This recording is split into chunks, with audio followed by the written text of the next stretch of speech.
Right then, here we are with the new MG3. When MG lent me a car, they gave me a big piece of paper, quite a lot of pages, saying all of the nice things about the car and what I can say. And they're all things that you can look up and find yourself. The reason I'm here reviewing the car is I've got to tell you about things that you can't find. So, you know, that piece of paper sort of, obviously it has the prices in it, and this car is an affordable car. Even in its top spec, it's £12,750. Look at it, it's stunning. But again, this is all stuff that you can find out. What I'm here to do is tell you about the stuff that you can't find. And what I need to do for that is take it for a drive. So we're out on the road. And the first thing you're going to notice about the MG3 is the control weights. They've been really nicely judged with a clear bias towards driver engagement. Which means it's a very fun car to drive just from the control weights. There's loads of feel through that hydraulically assisted steering. The brake is nicely judged. Yeah, I really like it. It's progressive, but has got a lot of bite to it. It can really stop the car. And the clutch is lovely, well judged, and it's very difficult to make a mistake concerning clutch control in this car. Yeah, the clutch is really nicely judged. The gear select is, well, it's firm but not hard to push. It's not the most engaging gear stick, but it's on par with rivals. But other than that, all of the control weights have been really nicely chosen. Now, people who like driving and find this fun are going to love that. People who don't like driving and want very, very light assisted steering for car parks, maybe, I don't know, you're not necessarily that strong, or you like driving around just using one finger, are going to dislike the fact that the steering is a bit heavier than it is in rivals. So it does make the car a lot more fun to drive, but some people want it to have very light assisted steering. Then you're going to notice the engine. It doesn't go until you get to the higher RPMs. So 3, no, 4, then 4.5 it goes. Change it 7.5 or just above. 6.5, sorry, not 7.5. That would be high. Yeah, change it 6.5. That means you've really got to sort of race this about to get it to go, which some people like, but it might annoy you. It depends on what kind of cars you're used to. What it definitely will do is eat into your fuel economy. And dear, we got to one bit about the MG3 that's actually bad. Fuel economy. You can't hide it. You just can't. It's got stop-start technology and things like that, but because of this hydraulic assisted steering and just the older technology that the engine has, it's naturally aspirated, and yeah, it feels a bit old-fashioned. I'm going to say, driving sensibly, I achieved 40. So maybe you might achieve a little bit more than that on the right day with the right conditions, but I'm going to say 40 is a realistic MPG for this car, which is behind rivals, considerably behind rivals. Not all of the running costs are expensive. We enter one of its party pieces because it's a fun, engaging car to drive that's quicker than some other cheap cars, and it's got a low insurance group. So it's 7 some letter, I think A or B or I don't know, 7 7 for the lower 2 specs, and then the top spec, the exclusive that I'm in now, is in an insurance group 8. All of them, even an insurance group 8, is a low insurance group, which is really good, and it means it's definitely going to appeal to younger drivers. And it sits on a motorway nicely. I mean, you don't get too much noise, a little noise from the large door mirrors, but I like having large door mirrors. They're really useful for parking. They've got a good depth to them, so you can sort of see the curb without having to lower the mirror.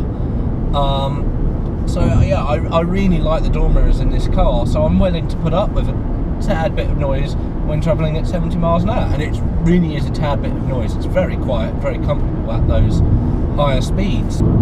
This car also comes with tyre pressure monitoring system, and it's not just one that goes, hey, your tyre pressures are low, you should check. It tells you what the pressures are, which I really like. It also tells you the temperatures of the tyres, which I can't really see a reason for, other than being really childish and trying to get them as hot as you can down a tight, twisty road. I'm not saying that's a bad thing. No, that's hilarious fun. But I'm not exactly sure that that's what they mean them to be there for. Now, okay, I've talked about all of the boring stuff, but it's got an MG badge on it. So is it good at the twisties? Well, I said that the feel is there. They got good weighting in the controls. And while it's not really fast, it's fast enough for you to test that chassis. And the chassis is really well set up for the twisties. Yes, it's fantastic. It pretty much is like a hot hatch. It hasn't got the power of the hot hatch, but cornering, whee,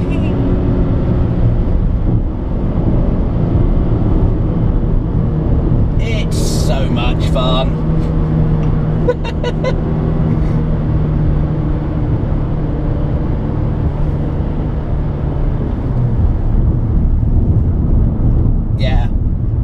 It is definitely worthy of that MG badge there. If it had a more powerful engine, it would be even more fun. Like if it just had a turbocharger, I mean, that could help fix its fuel economy issues and make it a bit more fun. Yeah, it hasn't really got that punch, that mad acceleration that you want to go with a chassis that's set up this well. Yeah, the disadvantages of that fun chassis that this car has, which is admittedly one of its best features, is slightly poor ride comfort, whatever you want to call it. The seats are very comfortable, so they kind of make up for it, but yeah, it does sort of suffer juggling about and feeling a bit unsettled on the rougher roads. Ergonomics are fantastic. At night, all of these buttons on the steering wheel are well lit up. The adjustment for the mirrors are easy to reach. The adjustment for the air vents is easy to reach. The heater controls are really easy to see at night because you adjust them and they come up on the screen, which I think is genius. It makes it so easy to see what you're doing with your heater. Yeah, it's really well thought out ergonomics wise, and it looks so good. Like, I love driving it, and then you go out to the outside and you go, damn, it looks sexy. You'd have to lack a soul not to fall in love with this car. It's such a giggle, and they really didn't need to make it such a giggle. They really didn't need to make it fun to drive, but they did. Now the MG3 interior. Well, first things first, I find it very easy to get comfortable in this car. I put the seat to its lowest setting, put my foot on the clutch, make sure my leg's slightly bent, and the steering wheel just happens to be the right sort of distance away from me. I have lowered the steering wheel a bit of a way, but yeah, you've got all of this adjustment, but no reach adjustment, which may annoy some people. There's loads of space here for very tall drivers, wide drivers. The door rest is at the right height. For someone who likes using resting on the side of the door, the window's a little high, but obviously I can raise the seat up if I wanted to do that. There's cup holders here in the centre, none up here, but I don't like having cup holders there. There's a good cup holder in the door and on that door, and the glove box is a reasonable size and comes with its owner's manual. And the steering wheel is lovely, feels nice, it's the right shape. Flat bottom may annoy some people, I find it kind of nice. And everything feels nice on it, even the bits you don't touch. It's really nice. And the buttons are nice, they light up at night, which is really useful. But the plastics, although they're not soft touch, do feel quality, especially this bit, which looks lovely and feels really good. And I'm a big fan of that, the tartan silvery thing. I think it's fantastic. They should carry that over into more models and put more of it in this car. I'd like to see it maybe somewhere like this. The carbon fibre, you either love or hate carbon fibre. It's done all right, and I don't think is any worse than any of the rivals. Obviously it's not real carbon fibre. This plastic, as you start going further down into the car, starts to feel a little cheaper. Not really cheap, just a little cheaper. But the dials and all of the buttons still feel very solid. It's a shame that even on the top spec car, that's a blank button. One of the main disappointing things about this car is this lever here. And I've got some nice shots of me pulling that. And then we come to the most important part of any of my reviews, and I don't know which footage I'm going to use, but this here, I mean, I've filmed this so many times because it's annoyed me. It looks like these individual things should move. Look at how the vent is set up, but it doesn't. The whole block moves, and that seems cheap. But these air vents being so fantastic kind of make up for that. So yeah, I watch reviews, I don't understand them. They're like, it doesn't have a soft touch dash. It doesn't have a soft touch dash. Why? Why does that matter? I don't care. I've never gone into a car and gone, I must touch dash. Dash must be touched. Ooh, dash. Where I want things to be soft, it is. The steering wheel is nice. I really like the steering wheel. There's pads for your arm in the right place. This touchscreen is fantastic. I really like it. That tells you your tyre pressures as well. Like, tech-wise, this car's awesome. But you would want an iPhone with it, not an Android. It doesn't have Android Auto, only Apple CarPlay. Now I got the my dad's iPhone plugged into the MG. I've got Apple CarPlay working, which is actually very well implemented. I mean, you can go into music and decide what you want to play. Yeah, you can click over to maps and it's quite nice. The voice is very nice. I'm not going to show you that because it will show you where I am, but yeah, the maps work very nicely. Overall, yeah, I'm quite impressed. You press this little button down here, it takes you back to your home screen. You press MG, it takes you back to your MG page. One of the things that I think is impressive about this car is the reversing camera.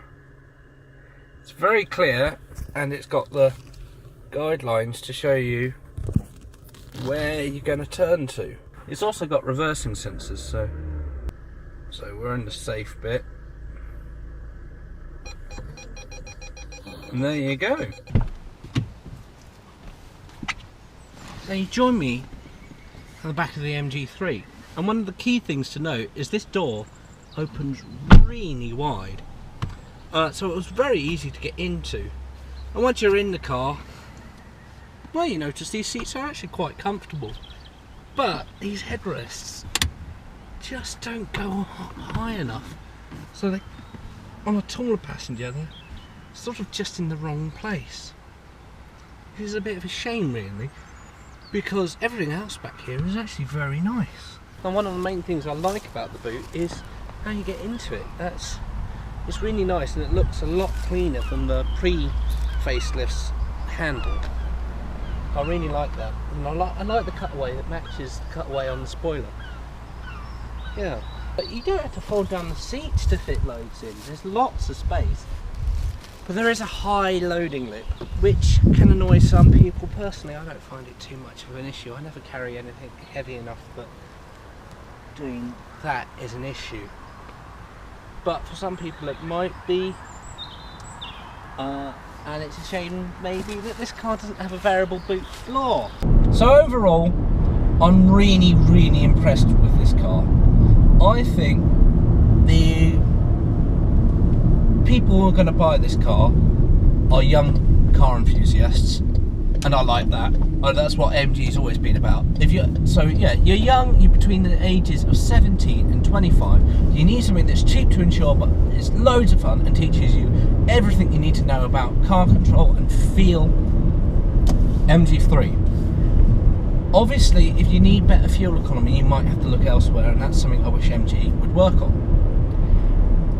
If you're slightly older than that, it's still lots of fun, but it would be nicer if the engine had more go. But overall, I think the MG3 is a highly underrated, fun little car. Thank you so much, MG, for lending me that car. I really enjoyed my time, so hopefully I get to drive some other MGs.